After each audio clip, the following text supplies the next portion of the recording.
Okay, good to see everybody. Yes, actually, what we're doing today is we're continuing a third part in the series called Why is the World So Messed Up? And What Can I Do About It? We've done two sessions so far. And in the first one, I kind of described the root traits that cause the problem, which the two extremes are people who are unbridled desire people and power people. We talked about last time from the time of Abraham and the nations of the world that came out from there, because till Abraham, we talked about there was a period of time where God said, anyone could find me. There was no Jewish nation per se. The system was whoever finds God, God's available. That was a 2,000-year time limit. Nobody did it. Abraham did it. And then Abraham changes the dynamic. And the nations that come out from there, we have the Jewish nation, and we talked about last time. And then you have the Esav, who is the father of Rome, which eventually became Christianity. And you have Yishmael, who is the father of the Arab nation, who eventually became Islam. And we talked about how those two kind of are like the head of the 70 original nations, and they also fit into one of these two problems, either being, pushed towards lack of boundaries, or one who is, because of a desire and wanting, to come close and this and that, or the opposite of people that want power and control. And and even the nations take a look and see where they fit. But now we're getting up to today. So Tar, what you asked me before, we're kind of getting there, because the world may have gone to new levels of insanity that I don't know. They're new levels. There really are new levels of insanity that I think in a lot of ways, it's hard to say worse or better than the terrible generations of Sodom and Gomorrah. It's hard to say worse or better, because, as I said to you last time, society became, at a certain point, much more cultured, cultured. I mean, the Nazis were very cultured people. They had their music and the things and that everything. They actually, as I said, they outlawed before they started exterminating Jews and plus other people they exterminated. Before they did that, they outlawed the Jewish law of how to kill the animal, prepare it for eating, in which is really the least painful way, but it was called cruel. So the world became cultured, but a culture is a veneer. I'm very polite. Okay, but what's going on? So the world, in one sense, has become more cultured, but because the world has become, in a certain way, really stupider, the things that people think now are very, very problematic. So I want to get us to what's going on today. So, the time of what's called the Reformation, the Renaissance, religions, as I said before, people had religions and they had their problems and they had their beliefs and all these different things. But then as society decided to enshrine an idea of atheism, and there was no longer maybe an idea of, well, I believe this is what I'm supposed to do. You believe this is what you're supposed to do. How do we get along? Now I have a new belief that sort of atheism has propagated. I mentioned Darwin. Darwin, whether he was an atheist or not, it's irrelevant. Darwin, as I quoted one time, his friend Aldous Huxley said he gave atheists an excuse to explain it, because I couldn't explain it before. How'd the world get here? Okay, so now I have some way to, it's an evolutionary fact, it's whatever. However, it's not a class in evolution. We can do that sometime. But whatever you say about whatever the story is, it was now, if you didn't want to believe in God, or there was a source, or there was a purpose in the world of some sort, then now you have maybe a way to explain it away. It's a random thing. Let's talk about a second. What is the conclusion if the world is random? Don't answer that. Think about it a second. Let's say you get up in the morning and you subscribe to this belief that everything is random. And it's really meaningless. A guy can walk out, in the street, a safe can fall from the 15th floor, turn him into a pancake, and it really doesn't make a difference because there's no right or wrong, there's no good or bad, it's all random. That world is a crazy world. I don't know that the depth of understanding how crazy that is. We're talking about a world that evolves now and becomes more and more bizarre, but think about it. I subscribe to a belief. There is a omnipotent, beneficent creator of all that has created the world to give me and everyone in it good, and he directs and controls that world for the purpose of giving good. I mean, if that paints your world, my life is purposeful. I'm going something good because the whole purpose was for something good. And everything really makes sense, even though I might not always understand it, but it makes sense. Now, if you subscribe to the other world, this is a cosmic fluke. You mean nothing. You really don't mean anything more than a mosquito, really. You're an advanced mosquito, but you're not going anyplace. What are you doing? What's going to happen? Okay, so far, the world's blowing up. We're going to save it now so we can keep doing what we're doing. What are we doing? Well, we're drinking and we're having a good time. Okay, great. So that's where you're going. So basically the world subscribes to the belief that you are a contented cow. What is the greatest thing to strive for? I feel good. This feels good to me. So why shouldn't I go and do something that feels good to me if it's going to hurt you? There's no purpose. Well, because there's maybe a law. And I'm afraid that if I break the law, like you have more money, I want more money. There's no purpose. There's no right or wrong. So I would take your money, but I can't because there's this policeman. So I better defund the police. So I'll be able to do that. I'll be able to get what I want. Why not? I don't know that we could understand the mindset of a human being who believes there is no rhyme or reason to life. How do you get up in the morning? And if you do get up in the morning, you're probably a dangerous guy. Unless you're one of the lucky, beautiful people who go around and they have fun and everyone takes pictures of them and they tell you how to live your life because they're the great philosophical geniuses. That's really what it is. I mean, it's like, think about it. It's unbelievable. It's unbelievable. LeBron James is going to tell me what's morality? I mean, because you can put a ball in the hoop. Very good. Okay. All right.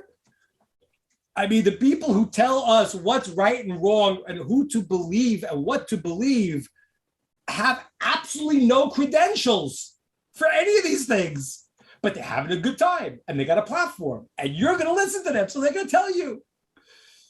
So ladies and gentlemen, we are here now in America, and this is the July 4th weekend. And I got a real problem.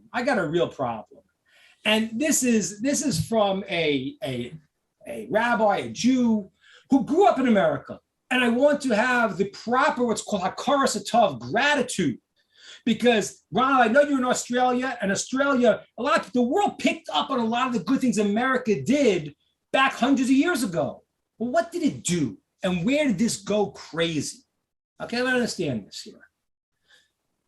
If I could change the Constitution, I would change one word. This is what won the Constitution. You have the right of life, liberty, and the pursuit of, I would say, pursuit of fulfillment. And I say instead of happiness. And why would I say that? Because what was happening in the world when the founding fathers of America wanted to go and to build a country? They were being persecuted by the church and whoever else was you have to have these beliefs, those beliefs. So they said, listen to this. This is a great idea. And I would agree to this. I wouldn't say, some people say America is the greatest country ever. That's not true. The greatest country was the land of Israel during its holy times. But America is the greatest secular country that ever existed. That it is. There's never been a country that's come along and said, okay, we're going to set something up that is going to give you the right to do what? You know, I mean, there's one word that Americans really feel excited about. And it summarizes what America was and maybe will hopefully again be. And that word is freedom. You hear freedom, you think, freedom. So what was America fighting for freedom? What was the freedom they were fighting for? Why was freedom of religion so important? Why was freedom of speech so important? Why are these things so important? Because they understood they were being persecuted because they had different beliefs, whatever. And they understood a human being has to do something and accomplish something that make his life meaningful. And if I believe this is the way to do that, and you stop me, that is the greatest destruction of the human being. You believe in God, and this is when you think you have to serve God. Someone said you can't do it. Oh, it's my freedom. You know what's my freedom? It's my freedom because it's my freedom to be what I am. And a human being has the great ability. He's not a cockroach. He's not a monkey. He has the ability to go and say, I believe in certain things that have to happen that I need to do as a person. Whether it's what I believe to be true, how I believe to worship, whatever you believe. So America said, you know what? We're going to make this new system. You can come here and you could be free to do what it is that human beings need to do to express what is important to them in the world. And no one can stop you. And we'll have to make the rules because it's a little tricky. Because if you want to express what is good and what you believe, how do you not infringe on someone else's rights? That was the balance. Now, why did I change the word to freedom, life, liberty, and the pursuit of fulfillment? Why did I take the word happiness out? Not because the founding fathers of America made a mistake. I think they were very intelligent people. They even studied some Torah. They were very, very, very wise people. Very, very wise, very smart people. Why did I change the word? Not because of them, because the idiots today. Because the word happiness that they were talking about was, what is happiness? What is happiness? Just think about it. So what's happiness? Well, if I get a big car and a big house and I make a lot of money, I have happiness, right? If I get this, if I become this star, I'll have happiness, right? Wrong, right? As Mary's saying, no, Mary's seen a lot. She knows this, that's crazy. But you know what happens? That is what people understand. Happiness is not a thing. It's not an object. You can't get the object. What is happiness? Happiness is when I live my life in a way that is meaningful and purposeful, and I'm expressing what I have to. There is a byproduct called I am happy. There's a process, right? So I got to do when I know I'm doing the right thing. I know I'm living the right way. I know I'm being a good person in the proper way that I believe that I know is correct, that I feel deep down is correct. Then I can have a sense of happiness. I'm accomplishing something. I'm doing something. But what they did was they substituted the pursuit of happiness means the pursuit of getting these objects. So you know what? Watch communism. I don't know if you all saw, but this is amazing. The Chinese government actually applauded something that President Biden just said. I don't know if you saw that. It was amazing. President Biden had said about like the gas companies need to lower their prices. The Chinese government said, finally you got it. Capitalism is based on extortion. They're on the same page. What does communism and socialism mean? Well, the pursuit of happiness, let's change the word now. Happiness, which what it means now, the pursuit of the things that I should have. If that's what you're promising me in the Constitution, well, this dude has more than I have. Why shouldn't I be able to go and take what he has? If that's what I'm promised, life, liberty, and the stuff. So let's redistribute it, give everyone what they should have. If you take all of Elon Musk's money, how many millions of dollars can you give out to everybody else? This is what's happened, because people misunderstood what there's a point in life to do something, to believe something, to act in a certain way. And if you the founding fathers of America, in their goal was to give you the freedom to be human and to do what it is that humans need to express. But we don't want that anymore. We want the pot of gold at the end. That's what we want. So right now, if that's what I'm guaranteed, so redistribute the money. That's why they come in. That's why it's, hey, let's defund the police.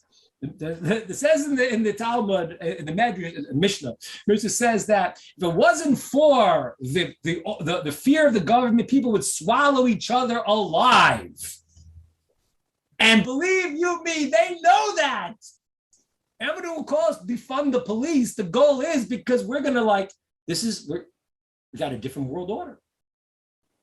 And that I was telling you before, that's what goes on. And that's why I said about atheism, because it fans the fire of this.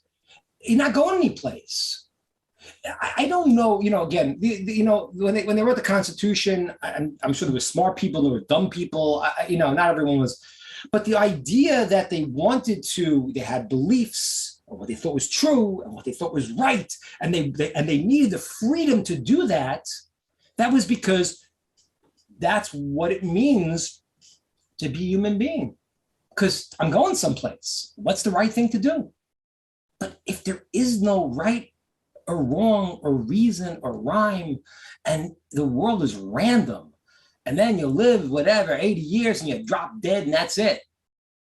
So, well, you might as well, I don't know, get as much goodies as you can. That's what's going on.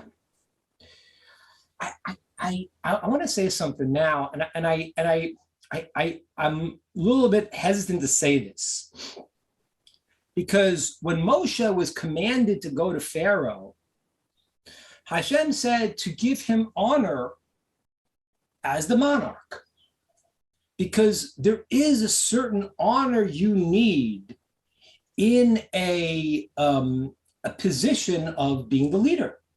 It's not just a leader of a country is not just random. He's not. You need to understand this. This is amazing. It says the hearts of kings are in the hands of Hashem. Now, what does that mean? So it means no free will? No, it doesn't mean that. It means that these are global things. When a guy is a leader of a country, and maybe once the leader of the entire free world, as it was called, that's not an accident. That's like, that could change everything about everything. So God's he's directing it, but he's allowing certain things. What's he allowing? How does, and this is amazing when you think about like democracy or dictatorship, in a certain way, it's the same in a certain sense. The difference is, in a democracy, you're supposed to vote for the people, for the person you want to lead, or the leaders you want. In a dictatorship, someone grabs it. But if the people resist it enough, they will overthrow that dictator. Sometimes they don't. Unfortunately, sometimes it takes years because they don't have the gumption to do it and the power to do it. But in a certain sense, the leader represents the heart of the people. Where are the people at? And so I don't want to say this in a derogatory way to the President of the United States. I really don't, because I have to give honor to the office. However, you have to wonder what's going on here. What's going on here? The leader is the sum of the people. And I ask a question, and I don't mean to be offensive, but I do mean to understand the deeper significance of what we're saying right now. The President of the United States at present clearly has certain mental issues going on. I think it's fairly clear. How bad, I don't know, but it's certainly clear that things are not fully cognizant in various ways. How much? It's a good question. But how does that happen? How does a leader of the country not have all his faculties? What's the deeper meaning of that? You know what the deeper meaning of it is? And I hate to say it, but it's another outgrowth of this atheism philosophy as it just goes out of control. It's because the people have lost their most basic common sense. It's unbelievable. It's literally unbelievable. You could look at something and I mean, look, and I don't, it's not politics. I'm trying to give an understanding of it, but I do have, it's like when the one of the judges of the Supreme Court of the land can't define a man or a woman, we're not in a stage of most basic common sense. America has, not all of America, but a large portion of America has lost their most basic common sense, the things that are, and I want to tell you something, if you think I'm crazy because I'm saying it, which I know you don't because you're here on this call, but you're crazy because I'm saying it, the craziest thing is 5 years ago, nobody would have said it. The same people who are telling you today that you need an open border, men or women, women or men, 5-10 years ago, they weren't saying that. Nobody was saying it. So how are they so sure they're right today when 5 years ago that was insanity? So we have gotten to a place, and this is where I want you to understand this. We've gotten to the world where once you take God out of the picture, there's no rhyme, there's no reason, there's no up, there's no down, there's no good, there's no bad. You create insanity. You create literally dysphoria. You don't know what you are. You know, one of the most fundamental aspects of a human being, and I talked about this once before, Descartes wrote, many volumes to explain, how do I know I exist? I don't exist. And he came up with his solution, I think, therefore I am. Okay, people argue with it, that's right. But there's an old question, do I know I exist? There was like a story, I think there was a guy in, how did it go in? This kid went to college and he came back and his father said, what'd you learn? He said to him, I forgot I got the joke for you, but basically the line was the kid said, I learned I don't know if I exist, and the father smacked him in his face. Now tell me I didn't smack you. So what it was that there's a certain philosophy that you're making that deep down intrinsically, you all know you exist. In Torah, it's called the das. It's called the most fundamental, basic aspect of the human being that I know it to be true. You want to write 1,000 pages to prove I exist? Okay, great. Maybe read, maybe not read it. But if you don't know you exist, you got a problem. You do know you exist because it's the most fundamental aspect of being a human being. I know. I just know. So when a person says now, I don't know if I'm male, if I'm female, if I'm this, if I'm that, the most basic understanding of human common sense of logic has escaped many of the American people. And that's the reason why a leader could be put in that's a rubber stamp for an agenda. That's what's happening. Because I don't know, just point me, what's the right thing to say? And ladies and gentlemen, this is where, we talked about before, why the world went so nuts. So here today, I'm tying it to the idea of taking God out of the picture. And then there's this dysphoria and anarchy. Anarchy, what America is facing anarchy right now. But I'm explaining to you why. because it's no longer a place where I'm saying freedom to strive for what I think is true. That's not what it is. Freedom to get what I want. And give me that, give me yours is coming next, because that's what it's about. That's the problem. Now, I got one more piece, and then we're going to try to get to some of the solution. And the second piece I have, this is honestly, I hate to say it, it's even more problematic. Because a lot of people who have common sense, and you could talk to and might hear, are experiencing something that has never happened on this level before in history. You have a thing of massive brainwashing. It's massive. It's literally, I mean, I can't think of a clearer massive brainwashing. If you say your opinion, that's it. We can destroy you. In Torah law, there are serious offenses to say something negative about somebody. But today, if I think your opinion is wrong, I can vilify you, destroy you, call you a Nazi, call you whatever I want, and everyone in the crowd is going to just jump on the bandwagon. And that's a massive brainwashing we've never seen before with social media. And this is where the danger comes in. Because the kids who don't know any better are being brainwashed constantly. I do not know what I would have thought growing up as a kid watching television.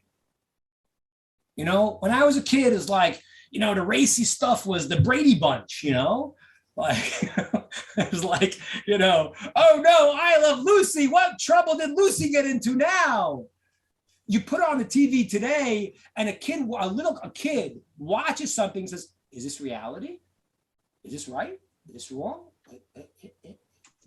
And you're inundated with a brainwashing that even Mickey Mouse is now supposed to brainwash you to believe this dysphoria of reality.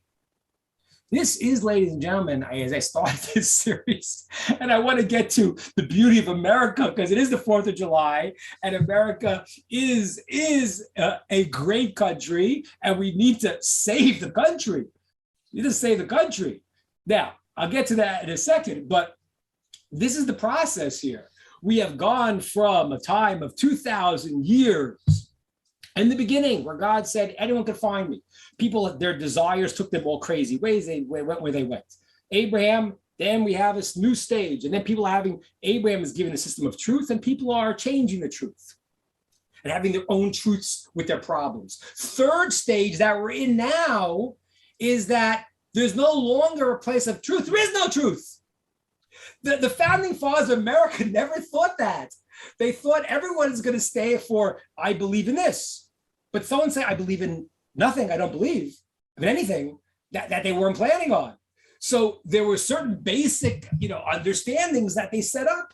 And now all of a sudden the world is, what do you mean? Nothing, there's nothing. There's no up, down, or either male, female, there's nothing. It's all random. That's the new world. And this is a really serious problem. So what can we say positive on 4th of July weekend here for you all? And this is what I always want to come back to. Even though I've painted this picture, you have to remember, the world is going to a process. It cannot be derailed. That's not possible. Hashem set the world up, there's a process. We have a 6,000-year process of a limit of where it's going to go until we come to the new phase of understanding and reality. And this last phase only has maximum 180 years. So, again, it's a long time, but the world is getting towards a point of understanding. And as we get close to that point of understanding, as it says, that one opinion is that before Mashiach comes, the people will be completely insane. They'll all be crazy. They won't have sense. And literally, we're seeing that in front of our eyes. What can we do? Well, first thing is to understand that Hashem is running the world. So don't get too discouraged from what I'm telling you, because I just need to point it out. The great country that was built on freedom became now freedom to give me what I got to get because you owe it to me. Rather have the government control and give it out than have freedom to do what I believe is true. That was never what America was built on. So we got to understand that's a massive culture thing, but Hashem is running the world. One.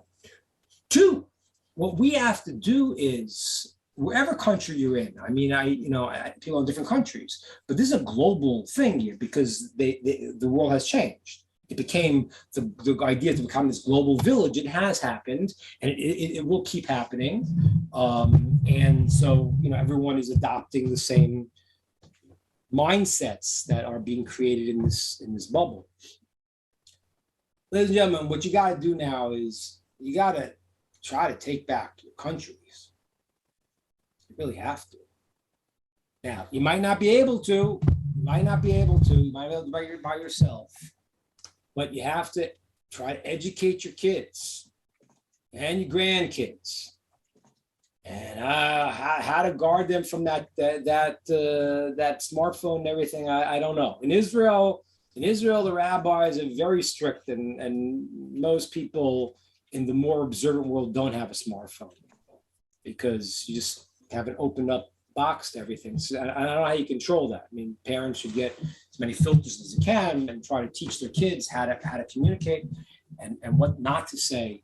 And to understand, like the values that come out are completely contrary. Like one time a student of mine said to me, Rabbi, say something on Facebook, I want you to. So I said an opinion on something that it was a bit controversial, but I knew people were seeing it not correctly, and I wanted to straighten it out. So I said it in a very respectful way.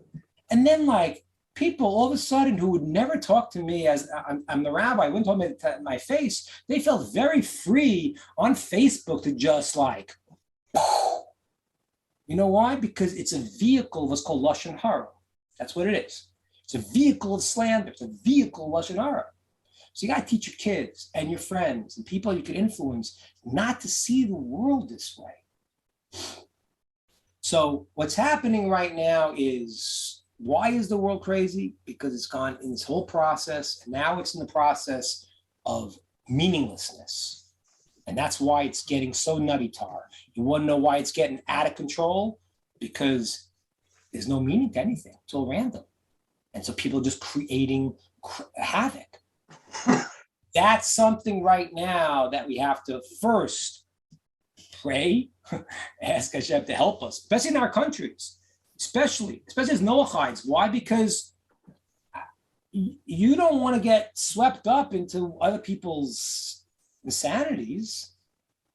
So we have a responsibility to influence, to try. We can, but especially, we saw the story of Sodom. There weren't enough people there. Well, yes, in Abraham's prayer to God during the time of Sodom, if there'd been 10 righteous people, they would have saved the whole town. And if there were a few righteous, they got saved. So what got saved? Abraham's merit, okay. But there has to be the goodness there in the nation, and there's a lot of it still in America. That's why we're doing this, because I think there's a credible ability now in the world, not just America, in the world, Canada, every place, Australia, there is, and this will happen. I guarantee you it will happen. There will be a point where people will understand, and the negative people who refuse to understand will fade away, and those who understand will continue and thrive in the ultimate revelations of the world, times of Mashiach and what's coming, and things that we are promised to happen. But right now we're in the battle. So you have to know God's directing it. Don't get discouraged. And two, do everything that you can to speak up, because you're speaking up not just as a political person. Every political group has their own, I hate to say it, their own idiots. I hear some people talking on both sides. I'm like, really? That's what you believe? That's what you think? not really thinking, but you're a lifetime politician. So you say the words, okay? And there are smart people too who do hear some stuff, and it's important to go and to let your voice be heard. What's going on of shutting people down who disagree, the disinformation, the 1984 disinformation committee. I mean, it's unbelievable. I know one thing: when someone lies all the time, they tell me someone else is a liar, I'm not going to believe that guy either. The second guy, I know the first guy. So we have to understand that now, and not let ourselves get shut down, not as an agenda, because I need to stay there. No, because God wants you to do what is right. And when someone says something to you that's wrong, and you just kind of agree with it, you're letting negativity flourish because you're not disagreeing. Do it in a respectful way. But no, this is wrong. Oh, can you this and you that? You think you're so smart? Okay, great. Let's see you saying 5 years from now, and the whole thing falls apart. So that's my thought, and that is how I tie together the last of the world getting to where it is now, Tar. That's why it's as nutty as it is. We got to go and try to, to stand up. But it was an old Bob Dylan song, I think, called "God on Our Side." So you're on the side of right. When you're on the side of right, you'll eventually win. Just stick with it. Okay, that is my thought. We're opening it up to everybody.